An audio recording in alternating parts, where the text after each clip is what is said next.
Hi everybody, Jin Noir here. Welcome to Lecture 1 of my course. Today we're going to learn some pretty incredible stuff. In fact, in this lecture, you're going to learn quite literally how the universe creates her many marvels of creation, as we just touched on in the introductory video. When you walk away from this lecture, you will have a working knowledge of how the creative process works in nature in preparation for examining several real-life examples in Lecture 2.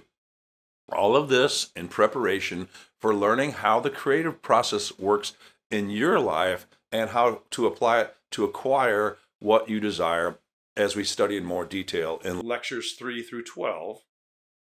As a quick reminder, as we step through the discussions today, be sure to refer to Diagram 1 and Table 1 to facilitate a deeper understanding. Okay, let's get started with Lecture 1. The law of creation includes 4 primary steps as shown on the screen. For those that seek additional details on the process, please visit my website, centerlife.center, for more details.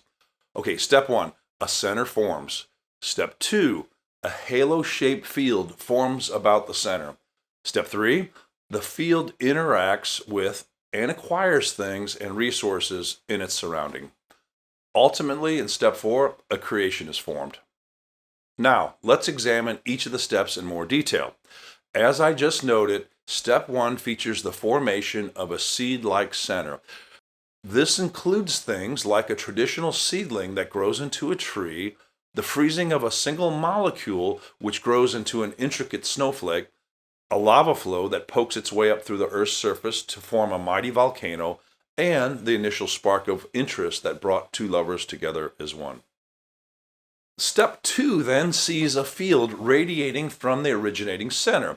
The shape of this center field is a 3D, well-like form similar in shape to a bowling ball on a trampoline. We're all familiar with center fields in nature.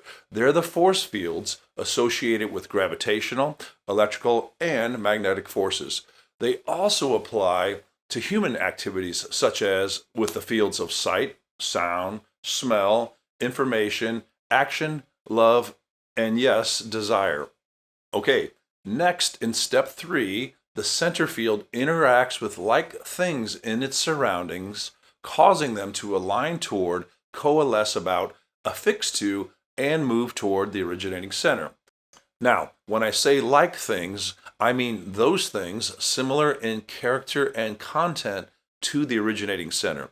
In the modern vernacular, some refer to this phenomena as a frequency or vibration, which, while useful to visualize the phenomena, in fact isn't fully accurate, as fields are just a quality, a character of sorts, if you will, of how the field shapes and distorts the space about it.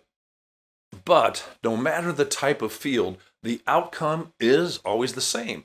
The field conditions the surrounding space, distorting and shaping it into a 3D, halo-like form about the originating center. Over time, the overall process shaping a group of like parts into a larger coherent form, i.e. a creation.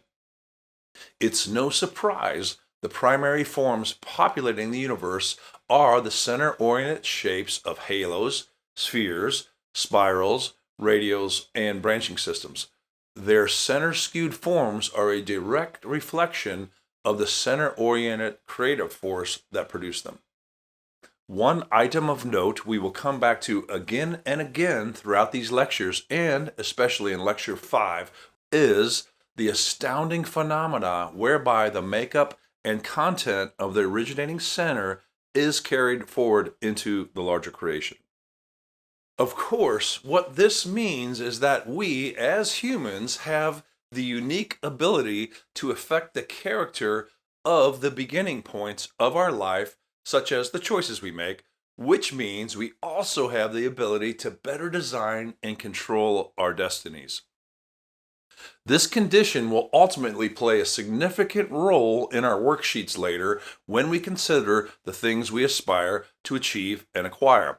Hold this thought for now, and we'll come back to it several times later.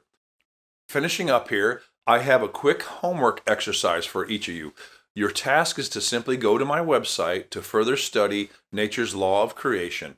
Now, for those that are more ambitious, you may also want to study how the universe generates her various harmony-like qualities. Links for both of these sites are listed below Table 1 in the lecture handout. Okay, now that we've studied the general process of creation, let's move on to Lecture 2, where we'll find some real-life examples of the creative process in nature.